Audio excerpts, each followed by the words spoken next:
여호와의 말씀이 또 내게 임하니라. 이르시되 예레미야야 내가 무엇을 보느냐 하시매 내가 대답하되 내가 살구나무 가지를 보나이다. 여호와께서 내게 이르시되 내가 잘 보았도다. 이는 내가 내 말을 지켜 그대로 이루려 함이라 하시니라.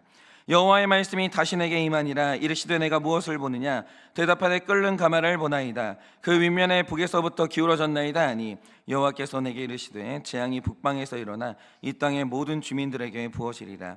내가 북방 왕국들의 모든 족속들을 부를 것인즉 그들이 와서 예루살렘 성문 어귀에 각기 자리를 정하고 그 사방 모든 성벽과 유다 모든 성읍들을 치리라. 여호와의 말이니라. 무리가 나를 버리고 다른 신들에게 분향하며 자기 손으로 만든 것들에 절하였은즉 내가 나의 심판을 그들에게 선고하고 그들의 모든 죄악을 징계하리라.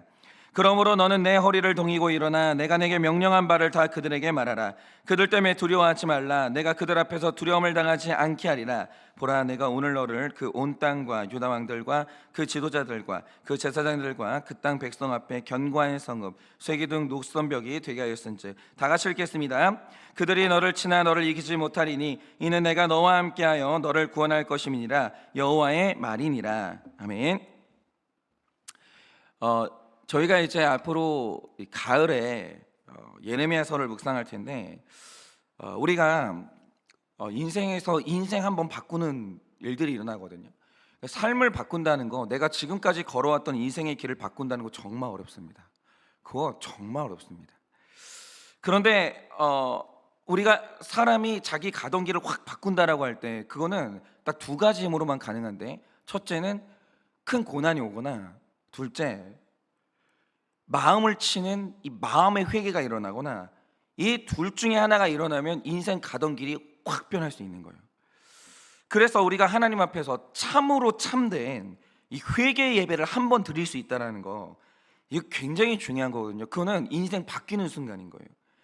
그래서 이제 이 예레미야의 메시지를 이해하는 게 그런 측면에서 굉장히 중요한 일이고, 그래서 우리가 예레미야의 메시지를 이해한다라고 할 때 오늘 첫 시간의 메시지를 소화하는 게 굉장히 중요합니다.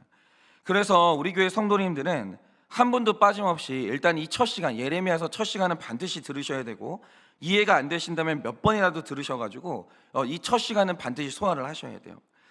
일단 시간이 없으니까 바로 말씀으로 들어가려고 하는데, 자, 이 예레미야서를 보면 굉장히 많은 말씀들이 있죠. 그러니까 하나님이 보여주시는 상징들이 있고 사건들이 나타나요. 그런데 예레미야서 안에 담긴 모든 메시지가 오직 한 곳으로 향하는 굉장히 중요한 주제가 뭐냐면, 그게 바로 마음이에요. 여러분, 이 단어 절대 잊으시면 안 돼요. 예레미야서를 묵상하면서 딱 이 단어는 계속 가지고 가셔야 되는데, 그게 뭐냐면 그 마음입니다. 앞으로 계속 보시게 될 거예요. 그러면 이 마음이라는 것은 왜 이렇게 중요하냐? 성경이 분명히 말하는 바, 마음은 한 인간의 모든 것이 시작되는 그 중심이고 출발이고 좌소예요. 그러니까 마음을 무엇이 점령하에 따라서 한 사람의 정체성은 그 마음을 보면 되는 거예요. 마음을 점령한 거, 그게 바로 그 사람이에요. 그러니까 한 사람의 마음에 우울함이 점령을 했다, 우울증입니다. 그리고 한 사람의 마음을 욕심이 점령했다, 그 탐욕이에요. 그러니까 하나님이 한 사람을 택하시고 거룩한 백성으로 세워나가실 때 그분이 최종적으로 차지하고자 하는 목적지가 어디냐? 눈 아닙니다. 손이 아니에요. 마음이에요. 그러니까 여러분, 이 마음이 얼마나 중요한지를 보세요. 구약에서부터 하나님은 절대로 다른 곳에는 안 계세요. 그러니까 모든 만물에 하나님이 깃들여 있다, 그게 범신론인 거예요. 아니에요. 그러니까 하나님이 주관하긴 하지만 하나님이 돌이 아니고 하나님이 산이 아니에요. 하나님이 거기에 스며들어 있는 게 아니에요. 하나님은 만물의 통치자인 거예요. 범신론으로 빠지시면 안 돼요. 하나님이 아무데나 있지 않아요. 오직 하나님은 성전에만 계세요. 그런데 이 구속사의 흐름을 보면 하나님이 임재하시는 이 성전의 장소가 조금씩 달라지는 거죠. 이 광야에서는 성소라는 거룩한 텐트가 최초의 하나님이 임재하시는 성전이었어요. 그런데 이 가나안 땅에 들어온 다음부터는 예루살렘이 하나님이 임재하시는 성전이 된 거죠. 그런데 어느 날 예레미야서 10장의 말씀처럼 이게 구약시대 백성들에게는 어마어마한 충격이었는데, 하나님이 예루살렘 성전을 뽑아버렸어요. 파괴하고 파멸하고 완전히 넘어뜨리셨어요. 흔적 자체를 안 남기셨어요. 완전히 무너뜨리셨다는 거죠. 그러면 이 구속사에서 예루살렘 성전 건물의 완전한 파괴가 의미하는 게 뭐냐? 하나님이 이스라엘을 떠났다, 이게 아니에요. 구속사가 한 걸음 앞으로 갔다, 이 뜻인 거예요. 그리고 새로운 성전타가 곧 나타난다, 지금 이거에 대한 예고인 거예요. 예고. 그래서 뽑고 파괴하고 파멸하고 넘어뜨린다는 말씀 직후에 바로 나오는 말씀이 뭡니까? 내가 건설하고 심겠다, 이거예요. 이게 한 문장 안에 그대로 나와 있어요. 그러니까 그러니까 뽑고 파괴하고 파멸하고 넘어뜨린다라는 건 끝이 아니에요. 절망이 아니에요. 이건 뭐냐면 새로운 뭔가가 곧 나타난다, 이 뜻인 거예요. 건설하고 심으시는 전 단계인 거죠. 그러니까 이 예루살렘 성전 시대는 끝났어요. 그러면 하나님이 최종적으로 작정하신 그 임재의 장소, 새롭고 최종적인 성전의 터가 어디냐? 그게 바로 사람의 마음이라는 거죠. 하나님은 절대로 다른 데 임하지 않아요. 성도의 마음에만 계세요. 어디에도 없어요. 그러니까 과연 성령 하나님이 한 사람의 전인격을 차지하셨냐라고 할 때 결국 그 중심은 마음인 거예요. 그러니까 내가 성전을 향한다라고 할 때 몸이 성전을 향하는 건 아무 의미가 없는 거예요. 마음이 성전을 향해야 되고 마음이 성전에 머물러 있어야 되는 거예요. 그런데 하나님이 그 마음의 상태를 아신다는 거죠. 사람은 마음 못 봐요. 하나님만 마음을 봐요. 하나님이 그 마음의 상태를 아시는 거예요. 그러니까 몸이 예배당에 있지만 마음이 골프장에 있고 마음이 돈 버는 일에 떠나지 못하고 있다, 그 마음이 음란한 곳을 향하고 있다, 그럼 몸이 예배당에 있어봤자 아무 의미가 없는 거예요. 마음만 의미 있어요. 그냥 이렇게 말씀드릴게요. 마음만 의미 있어요. 그 외에는 아무 의미 없어요. 오직 마음인 거예요. 마음. 그래서 하나님이 우리에게 그토록 받기 원하시는 딱 하나가 뭐냐? 바로 그게 마음이에요. 그러니까 이 사람의 회개라는 것은 완전히 무너진 것을 회복시키는 힘이요, 상실한 것을 다시 찾는 능력 중의 능력이거든요. 그런데 회개가 뭐냐 이거죠. 회개가 뭐예요? 그거는 무릎이 꺾이거나 허리가 꺾이는 게 아니에요. 회개는 마음이 완전히 꺾여가지고 그 마음이 하나님의 뜻 앞에 완전히 개방되는 것, 그 마음이 하나님의 통치를 완벽하게 수용하는 것, 그게 바로 회개라는 거예요. 그냥 마음이에요. 마음. 그런데 구속사를 가만히 보면요, 그 마음이 완전히 하나님께 굴복할 때와 그렇지 않을 때 드러나는, 겉으로 드러나는 현상이 있어요. 이게 굉장히 중요해요. 그래서 예레미야가 사는 날 내내 외쳤던 게 뭐냐면 너희의 마음이 변화가 되어서 하나님 앞에 새로워져야 되는데 그러려면 그 반드시 나타나야 되는 현상이 있는 거예요. 아, 마음이 꺾였다, 마음이 새로워졌다, 마음이 부드러워졌다 라고 할 때 그 삶에서 나타나야 되는 현상이 있었어요. 그러니까 이걸 예레미야가 계속 외쳤어요. 이스라엘의 마음이 바뀌었다는 그 증거, 그걸 보여주는 일에 최종적으로 남유다와 북이스라엘이 그 실패를 해요. 그게 안 나타나요, 그 사인이. 그래서 하나님이 결국 나라를 망하게 했고 그 마음의 변화를 이룰 때까지 포로 생활을 할 수밖에 없었던 거예요. 그러면 이 강팍한 마음이, 인간의 강팍한 마음이 부드러운 새 마음으로 교체됐을 때만 보여줄 수 있는 그 중요한 삶의 현상이 뭐냐? 자, 우리가 오늘 이걸 묵상을 해야 되는데 잘 들어보세요. 이 솔로몬이 죽은 이후에 이스라엘은 북이스라엘과 남유다로 찢어지게 됩니다. 그런데 어차피 북이스라엘은 반역으로 세워진 나라이기 때문에 거기에 그 어떤 영적인 정통성이 없었어요. 그런데 남유다는 다윗의 정신과 혈통을 유지했기 때문에 이스라엘의 정통성은 남유다에 있었어요. 그런데 이 남유다에 절대로 나타나면 안 되는 악한 왕이 등장해요. 그게 바로 므낫세거든요. 그러니까 영적으로 겨우 버티고 있던 남유다가 우상 숭배로 급격하게 기울었다라고 할 때 그걸 시작하는 사람이 므낫세라는 왕이에요. 그러니까 바로 이때로부터 남유다의 영적인 고삐가 풀리면서 그들의 마음이 하나님의 계신 성전을 다 떠나게 됩니다. 마음이 떠나요. 거기에 마음이 없어요. 완전 떠나게 됩니다. 그러니까 이 마음이 그러니까 이 세상 신들, 우상들에게 뺏겨버린 거죠. 그런데 흥미로운 건 이 마음이 어디로 뺏겼냐, 이 추이를 잘 보셔야 되는데, 여러분 우리가 하나님을 믿는다라고 할 때 어떤 사람이 하나님을 봤다라고 하면 믿지 마세요. 그런 일은 없어요. 하나님은 영이에요. 그래서 하나님께 마음이 온전하게 있는 사람은 그분의 음성에 민감한 거예요. 그러니까 이 엘리야가 하나님을 만나려고 산으로 올라갔어요, 어느 날. 근데 불기둥이 일어나는 거예요. 형상을 보고 저기 하나님이 있나? 없어요. 지진이 일어나는 거예요. 저기 하나님이 있나? 그 형상에? 없어요. 회오리바람이 일어나가지고 바위를 부셔버리는 거예요. 저기에 있나? 없어요. 근데 벼랑간 하나님이 어떻게 나타나냐? 세미한 음성으로 나타나요. 이게 성도가 회복됐다는 증거예요. 그의 음성이 들리는 거예요.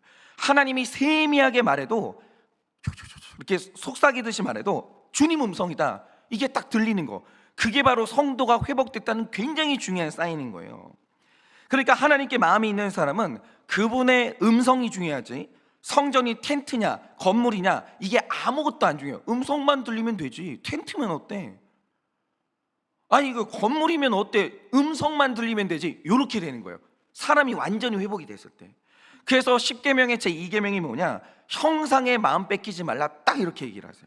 왜냐? 지금 내가 형상에 집착을 한다는 건, 형상 때문에 음성 듣는데 방해가 된다는 건, 이게 뭐냐면 그분의 음성이 내 마음을 사로잡지 못했다, 이 뜻이거든요. 여러분 이거 중요합니다. 구속사를 쭉 보면 하나님께 마음이 온전히 고정되어 있는 사람은 그분의 음성이 중요해요. 텐트면 어때? 아니 벽돌이면 어때? 음성만 들리면 되지. 요거예요. 정말 요래요. 그래서 사람의 마음에서 그 하나님의 음성이 희미해지는 순간 사람은 형상이 중요해지기 시작해요. 그래서 이스라엘의 역사를 보면 하나님의 말씀이 강력할 때 우상, 이 형상이 발을 붙이지 못하는 반면에 하나님의 음성이 희미해지기 시작할 때마다 이스라엘 높은 곳에 형상들이 세워지기 시작해요. 제사장들의 옷이 화려해지기 시작하고 갑자기 예루살렘 성전 안에 있으면 안 되는 우상의 형상들이 자리를 잡기 시작해요. 음성이 희미해지면. 그래서 여러분 잘 들으세요. 하나님이 한 사람의 마음 상태를 측정할 때, 지금 내 음성에 지금 마음이 완전히 고정되어 있는가 아닌가, 이걸 측정할 때 구속사에서 아주 흥미롭지만 꼭 하는 일이 있어요. 그게 뭐냐면 하나님이 백성에게 자기 음성을 대언하는 선지자를 보낼 때 아주 흥미로운 게 뭐냐면 초라한 선지자를 보내요. 굉장히 초라한 선지자를 보내요. 이게 굉장히 중요해요. 그러니까 한 사람의 마음이 정말 하나님을 향해 있으면 형상이 소용이 없다니까요. 상관이 없어요. 선지자의 겉모습이 아무리 초라해도 그게 하나님 음성을 듣는데 방해가 안 돼요. 주님 음성이다. 이거 하나님의 선지자다. 음성만 들으면 내 주인의 음성을 딱 아는 거예요. 반면에 한 사람의 마음이 하나님을 떠났다 그러면 아무리 하나님이 선명한 메시지를 들려줘도 그들이 초라한 선지자의 외모를 넘지를 못해요. 뭐야? 저런 외모의 사람이 선지자야? 이게 집중이 안 돼요. 그 외모의 벽을 넘지를 못해요. 하나님의 음성이 안 들리는 거예요. 외모 때문에. 그러니까 이 형상이 무시가 되어서 하나님의 음성을 못 듣는 거죠. 이런 의미에서 모든 현상이 중요해요. 그러니까 이스라엘이 망하기 직전에 일어났던 모든 현상들이 다 중요한데 이스라엘 백성들에게 이집트와 바벨론의 존재가 굉장히 상징적이었던 거예요. 이 당시에 이스라엘 백성들은 이미 마음을 우상한테 뺏겼어요. 우상 숭배의 죄를 짓습니다. 그러자 이때 하나님의 징계에 순종해서 징계를 잘 받았다, 그럼 그 징계 빨리 끝나요. 그런데 이때 하나님이 잡았던 징계의 매가 뭐냐? 바로 그게 바벨론이었다는 거죠.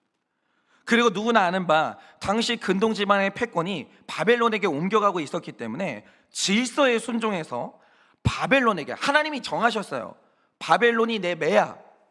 바벨론에게 매 잘 맞아. 그럼 끝나는 거야. 분명히 말씀하셨어요. 질서에 순종하셨으면 예루살렘 성전이 무너질 일이 없었고 70년 포로 생활은 없었던 거예요. 그런데 이상한 현상이 일어나요. 그게 뭐냐? 개혁군주였던 요시아죠. 요시아가 어느 날 성전에서 하나님의 말씀을 발견하게 되죠. 이 말씀에 옷을 찢어요. 말씀을 듣고 진정한 회개로 나아가요. 그러자 요시아는 하나님의 정확한 뜻을 포착해요. 그래서 요시아가 유일하게 바벨론의 징계를 받아들여요. 바벨론의 징계를 받아들입니다. 그래서 어느 날 이제 무기토 전투를 하러 가는 이 이집트를 막아서요. 안 된다고. 우리는 바벨론의 징계를 받아야 된다고. 이래요. 그리고 예레미야가 평생 외친 말이 뭐냐? 바벨론을 통한 하나님의 징계를 받으라, 이거예요. 바벨론이 하나님의 선택하신 매야. 바벨론의 질서에 순종해야 돼, 이거였어요. 그런데 놀라운 건 요시아 이후에 일어나는 악한 왕들이 그게 안 돼요. 요시야 이후에 일어난 왕이 므낫세거든요. 므낫세 아닌가? 므낫세 아니다. 어쨌든 간에 그 요시야 이후에 일어나는 왕들이 이게 안 돼요. 그래서 계속 의지하는 나라가 어디냐? 이게 중요한데 자꾸 이집트로 떠나요. 이집트하고 손을 잡는 거예요. 그런데 하나님이 이걸 굉장히 악하게 보십니다. 그러면 이 현상 자체가 가지는 아주 중요한 의미가 있는데 그게 뭐냐? 자, 여러분 아시겠지만 이게 이스라엘이 이집트에서 400년을 종사를 했어요. 그 나라가 이집트인데 이 이집트의 왕조가 보통 왕조가 아니에요. 이들의 왕조를 유지한 기간이 무려 3,000년이에요. 그런데 한 나라가 이 정도로 유지가 된다는 건 뭐냐면 모든 게 다 깊어진다 그 뜻이에요. 문화의 힘이 깊어지고 왕권의 품위와 권위도 깊어지고 지적인 수준이 말로 할 수 없이 깊어지는 거예요. 그래서 당시에 이집트는 그 문화의 힘이란 게 막강했어요. 그 뭐 예전 막 그 왕조의 어떤 품위 이게 굉장히 그 압도적이었다는 거죠. 그래서 주변 나라들이 이집트에 대해서 그 문화에 대한 열등감을 가졌어요. 굉장히 화려했거든요. 그래서 군사력이 아무리 강한 나라라도 이집트는 존중해 줬어요. 그러니까 아수르가 근동 지방에서 패권을 잡았을 때도 이집트와는 잘 지냈어요. 왜냐하면 열등감을 느꼈거든요. 이거 무시하면 안 되는 거예요. 그래서 근동 나라들이 다 존중을 해줬어요. 그러니까 지금 이게 미국하고 영국의 관계인데 미국하고 영국 중에 둘 중에 군사력이나 경제력은 누가 봐도 미국이 압도적이죠. 근데 영국의 문화적인 힘이 있어요.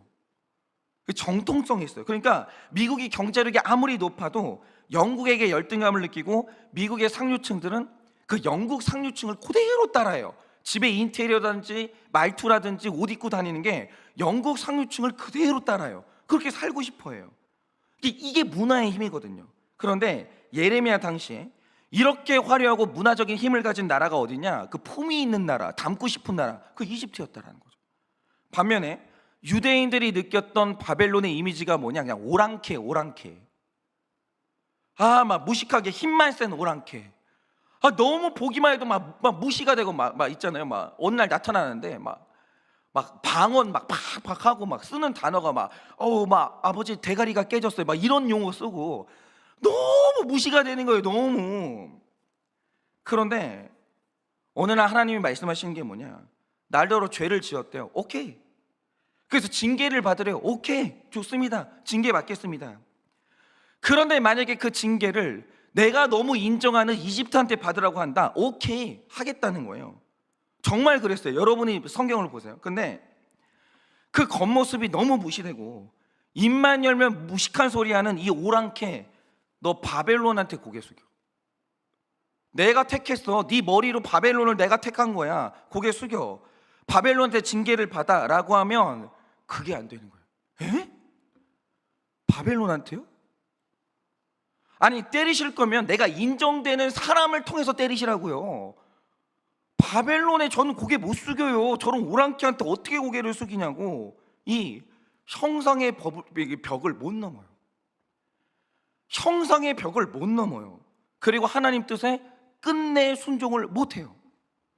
순종을 안 해요. 그러니까 요시야 이후에 일어나는 이제 왕들 있잖아요. 뭐 여호아하스, 여호야김 이런 사람들이 다 바벨론에게 순종하는 걸 너무 자존심 상해요.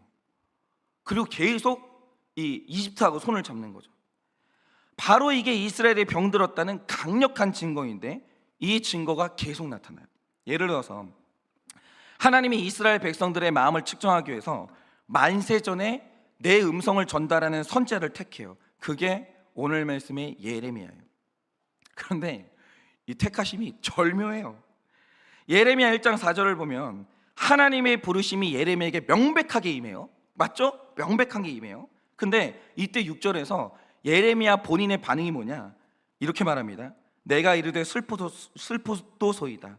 주 여호와여 보소서, 나는 아이라 말할 줄을 알지 못하나이다 하니 요래요. 그런데 이게 괜히 하는 말이 아니에요. 그 증거가 뭐냐?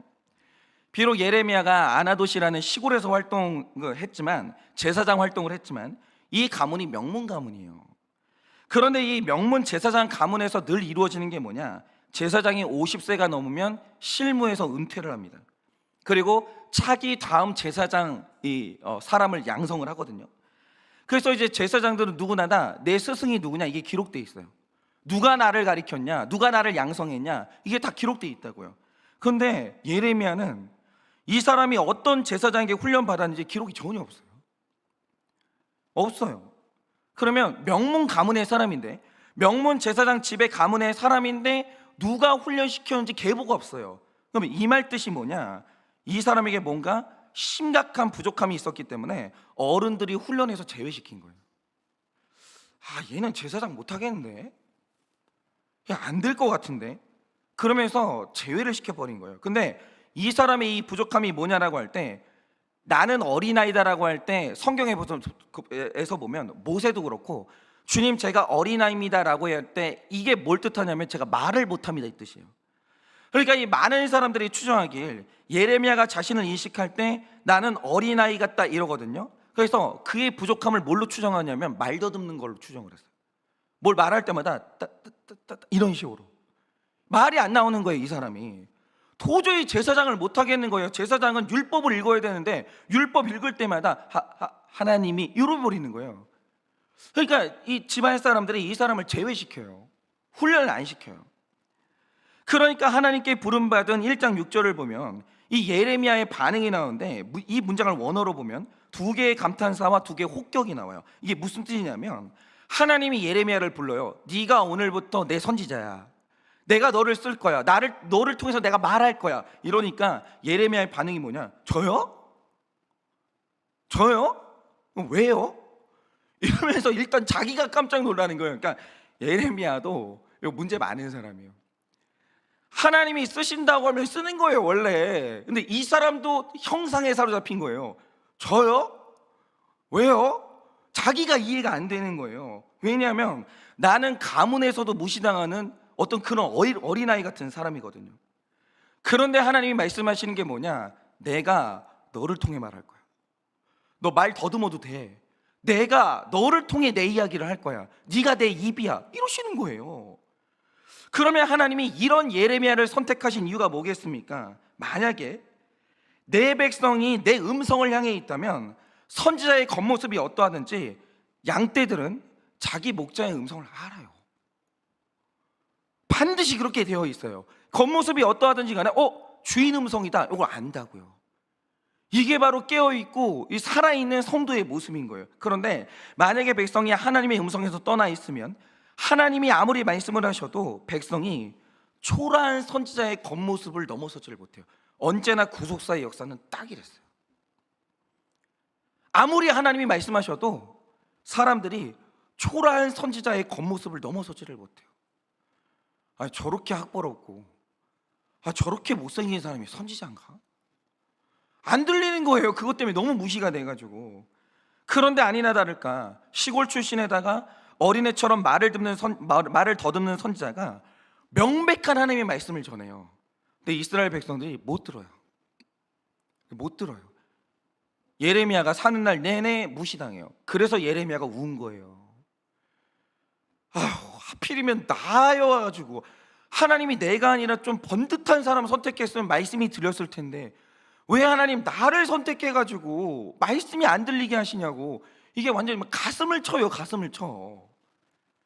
여러분, 하나님의 말씀이지만 그 전달자가 예레미야니까 차별하고 무시하다가 결국 하나님의 음성을 놓쳐요. 그 시대 사람들. 그리고 무너져요. 그런데 구속사는 이게 결국 계속돼요. 여러분이 오늘 본문이죠. 1장 11절을 보면 예레미야를 부르시면서 환상을 보여주시는데 그게 뭡니까? 살구나무 가지를 보여주세요. 이게 내가 너를 불렀다라는 사인이었어요. 그런데 하나님이 선지자를 부르시면서 나무가지를 사인으로 준 사람이 구속사에서 한 명 더 있죠. 그게 모세예요. 지팡이를 가지고 부르시죠. 그런데 하나님이 모세를 불렀던 시점이 언제입니까? 이집트의 왕자로 살 때가 아니에요. 그랬으면 지도력이 훨씬 올라갔을 거예요. 무려 40년 동안 왕자의 물을 다 뺀 다음에 미디안의 초라한 목자로 살 때 힘도 빠지고 혀가 뻣뻣해져가지고 연설할 능력이 없을 때 하나님이 하필이면 딱 그때 모세를 불러요. 젊을 때 부르면 누가 뭐라고 그래요? 다 늙었을 때 불러요. 그리고 230만 명을 초라한 모세가 네가 이끌라는 거예요. 그런데 당시에 이스라엘 백성들의 문제가 뭐였냐?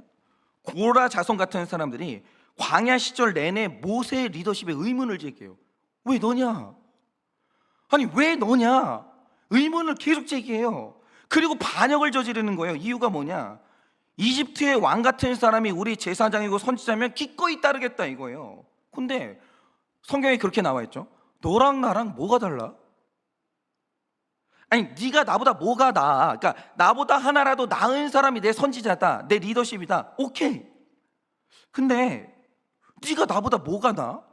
자기 눈엔 안 보인다는 거예요. 네가 나보다 뭐가 낫는지, 왜 네가 내 머리가 돼야 되는지 나는 안 보인다는 거예요. 네가 선지자면 나도 할 수 있을 것 같아 이러면서 반역을 저질러요. 성경에 그대로 나와 있죠. 너만 하냐? 같이 돌아가면서 하자 요래요. 그러니까 이런 뜻이 뭐냐면 네가 할 수 있으면 나도 하겠다 이거예요. 너무 무시가 되는 거예요. 이게 뭐냐? 이게 반역자예요. 이 사람들 완전히 가치관이 이집트 가치관인 거예요. 보이는 게 전부예요. 그 마음이 하나님의 음성에서 떠나 있으니까 결국 초라한 선지자의 겉모습을 넘지를 못하고 실패해요. 이게 병든 거예요.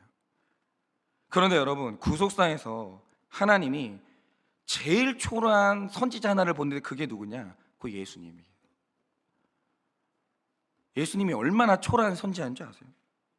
만약에 예수님이 대제사장 가문의 출신이거나 귀족 출신이었으면 바리새인과 사두개인 서기관들에게 이렇게까지 무시는 안 당했어요.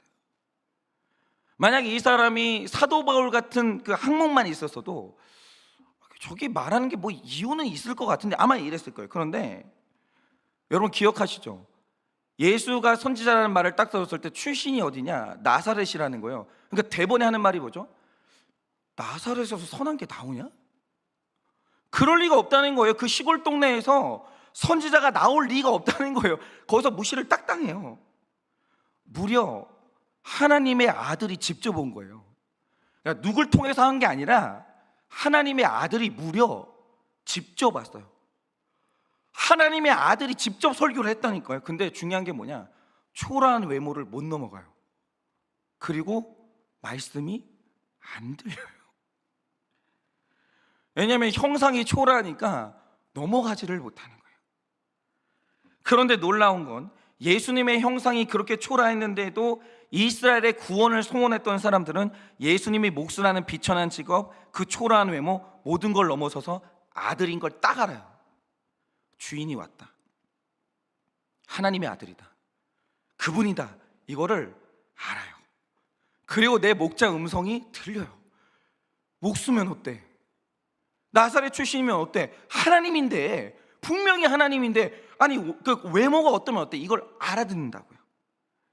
그래서 제가 이 시대의 한계를 딱 알겠는 게 뭐냐면, 제가 그래요. 그러니까 제가 전에 말씀드렸지만 어린 시절에 저는 마음 전체가 야망인데, 야망이 뭐겠어요? 그러니까 폼나는 인생이에요. 일단 목사로 성공해서 일단 차는 길어야 돼. 일단 차는 길어야 돼. 짧으면 안 돼. 일단 차가 길어야 돼. 그리고 이제 그 양복, 양복 다 입어야 되고 말이죠. 그리고 일단 무릇 성공한 목사는 건물에 사무실에 꼭대기가 있어야 되는 거예요. 꼭대기. 그러니까 나 만나러 오는 게 힘들어야 돼. 나를 만나려면 한 문을 한 4개는 통과해야 되는 거예요. 요거 멋지잖아요. 멋진 인생 정말. 여기에 완전히 사로잡혀 있었기 때문에 사실 하나님의 음성은 도구였어요. 말을 어떻게 잘해가지고 사람을 끌어모을까? 그러니까 사람이 많아야 돼. 많아야 돼. 딱 이거였어요. 제가 완전히 형상에 홀려가지고 살았어요. 그러니까 이런 상태에서 어느 날 제가 한 번은 어떤 집회에 가지고 어떤 목사님의 설교를 듣게 됐는데, 설교를 첫 자도 안 들었어요. 아예 안 들었어요. 왜냐? 그 목사님이 여자였거든요. 당시에 제가 속한 교단은 여성 목사의, 지금도 우리 교단은 여성 목사의 안수를 반대해요. 저도 그러니까 여자에 대한 무시가 있었기 때문에 일단 여성이 설교한다, 그러니까 설교자가 몇 명 됐었는데 차례가 여성에게 왔다, 나갔어요. 제가 안 듣는 거죠. 근데 그 목사님이 누구냐? 저한테 오늘 이 구속사를 알려주신 김양재 목사님이에요. 안 들었어요. 근데 제가 이제 그 야망으로 살다가 정말 징계를 제대로 받았죠. 정말 내가 너 안 붙들면 네가 설 수 있을 것 같냐? 진짜 하나님이 있잖아요. 아무것도 안 남기는 거예요. 지근지근 밟으시는 거예요. 그래서 제가 이제 회개를 해야 된다는 건 알았어요. 내가 지금 뭐 굉장히 잘못됐다. 내가 여기서 마지막 하나님이 기회를 주시는데 여기서 안 돌이키면 나는 굉장히 뭔가 내가 큰일 난다는 걸 알았어요.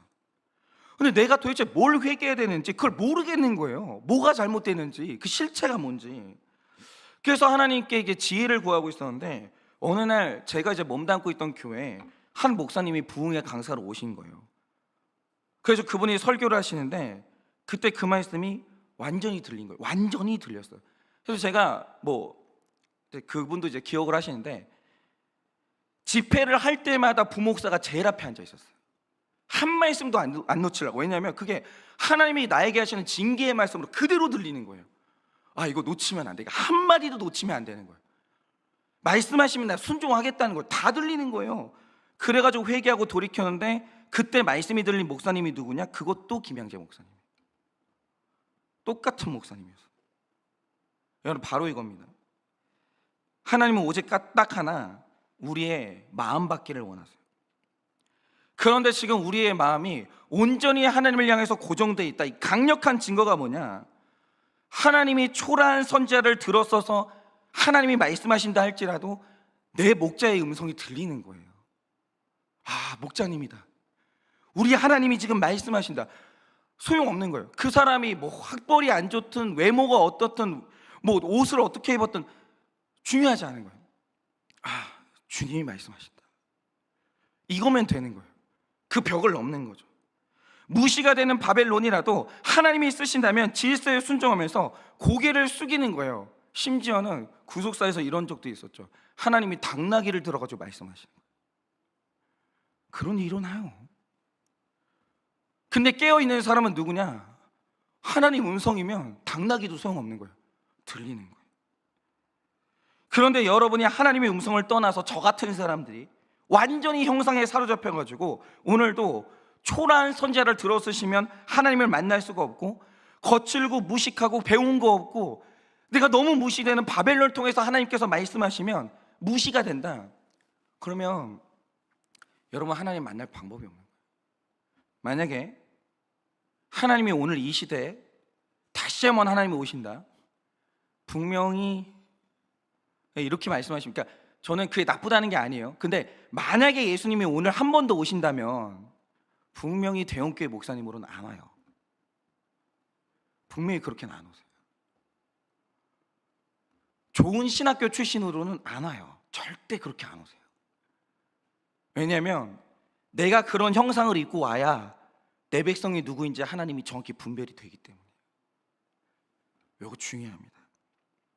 나는 유식하고 품위 있는 이집트를 통해서 말씀하셔야만 말씀이 들려, 이러시면 여러분은 형상에 사로잡혀 있다는 증거, 지금 마음이 딴 데가 있는 거예요. 여러분은 가장 초라한 선지자 예수님을 만날 수가 없는 거예요. 그러니 오늘 여러분을 보세요. 저도 저 자신을 볼게요. 만약 지금 우리가 완전히 형상에 사로잡혀 있어서 교만해져 있다면 그걸 돌이켜가지고 당나귀를 통해서도 말씀하시는 그 하나님을 오늘 인정하셔야 되는 거예요. 그래서 형상으로 차별하는 그 마음을 회개하셔서 다 오늘도 우리 목자의 음성 듣고 하나님 만나시는 여러분 되시기를 예수님의 이름으로 축원합니다. 이 시간에 제가 기도하고 축도함으로 예배를 마치겠습니다. 기도하겠습니다.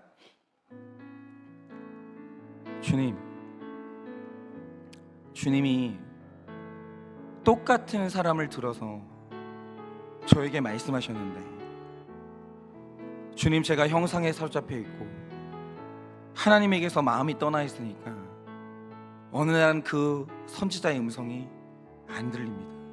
들으려고 조차도 안 합니다. 형상이 초라하니, 그 형상이 내가 너무 무시되는 형상으로 나타나니 주님의 음성이 있든 없든 나는 안 들리는 것입니다. 그러나 하나님이 저를 너무 사랑하셔서 저를 꺾으시고 제 마음을 낮추시고 주님 말씀하시면 듣겠다고 그렇게 하나님께서 제 마음을 만져주시니 똑같은 형상의 선지자가 나타나서 말씀하실 때 이 말씀이 들립니다. 주님, 오늘 우리 마음이 어디에 있습니까? 내 영이 살아있습니까? 나는 깨어있습니까? 주님, 오늘 하나님께서 어떤 형상을 하고 나타나셔도 내 주인의 음성, 내 사랑하는 예수님의 음성을 들을 수 있는 깨어있는 주님의 백성들 되게 하여 주시고, 오늘 나의 사랑하는 예수님이 얼마나 초라한 모습으로 나타나는지 내 사랑하는 예수님을 분별하고 그 예수님 만나는 우리가 될 수 있도록 은혜 위에 은혜를 허락하여 주시옵소서. 지금은 우리 주 예수 그리스도의 은혜와 하나님 아버지의 그 크신 사랑과 성령님의 위로하시고 교통하여 주시는 그 역사하심이 오늘도 나의 마음을 하나님의 음성에 고정하여 어떤 모습으로 나타나시든 내 사랑하는 주님의 음성을 듣기를 원하는 사랑하는 모든 주의 종들의 머리 위에 지금으로부터 영원 무궁토록 함께 있을지어다. 아멘.